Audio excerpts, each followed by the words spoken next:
अर्जुनाला नाही तर किती समजलं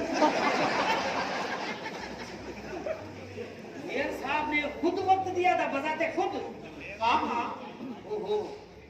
माशाल्लाह अल्लाह ही मालिक मेयर साहब ने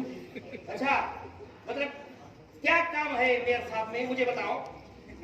पहले ये बताओ कि तुम्हारी इस घर में हैसियत क्या है टके की मतलब